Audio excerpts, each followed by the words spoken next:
6'7" out of Kansas City, Missouri. This is BYU's men's basketball team getting hyped for one of their first tests in this year's NCAA tournament. A test for the coronavirus.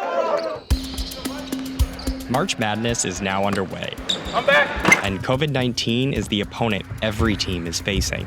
In the tournament's first weekend, an outbreak on one roster forced a team to forfeit before even taking the court.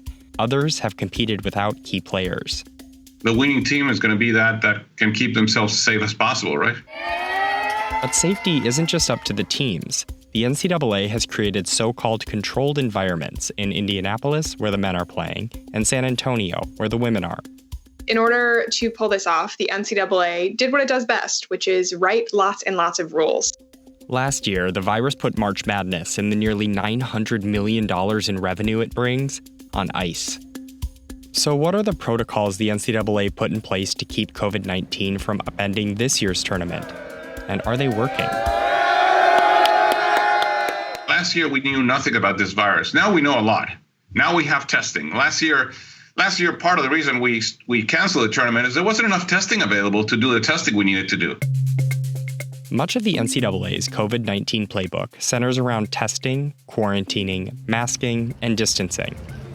Just to enter the controlled environment, players and coaches were all required to report 7 consecutive days of negative tests. I'm in quarantine right now. Then, upon arrival, everyone had to complete a 48-hour quarantine. We got tested about an hour ago. They are getting tested every day. They don't have roommates in their hotel rooms. Every floor of the hotel has its own team.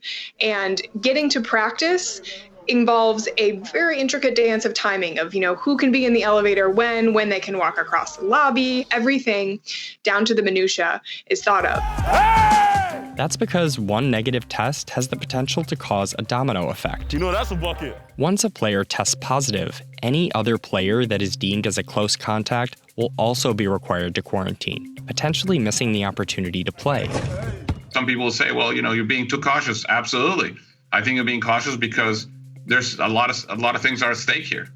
For the NCAA, what's at stake is 80% of its annual revenue, which the association banks on the men's basketball tournament to bring in.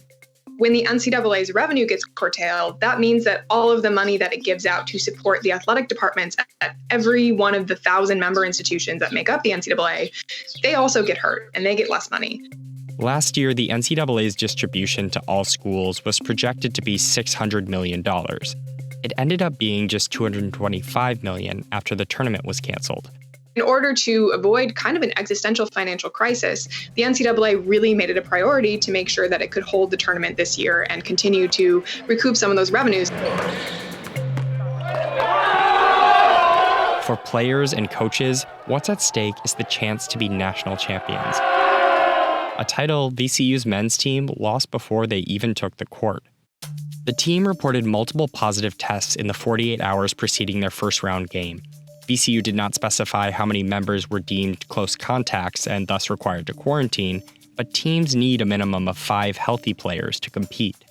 This is what you dream of as a college player and a coach, and to get it taken away like this is it's a heartbreaking moment in their young lives. We knew this was going to happen. There will be teams that you will find with somebody infected because there's enough virus transmission in the community that was going to be the case. And unfortunately, we are seeing that. But the virus has impacted teams in other ways. Oklahoma played without its second leading scorer, and defending champions Virginia lost their first-round matchup after forced quarantines from an earlier outbreak impacted their practice schedule. I think you're going to be continuing seeing this kind of things. And I think hopefully teams are going to be looking at their protocols and what they're doing and learning from this and saying, could we do something different? While Dr. Del Rio says the NCAA's COVID protocols are comprehensive, its controlled environment isn't impenetrable. They have to find a way to, not run into trouble with this. And it's an incredibly unpredictable and contagious virus. So it's sort of this X factor that's hanging over every team's tournament runs.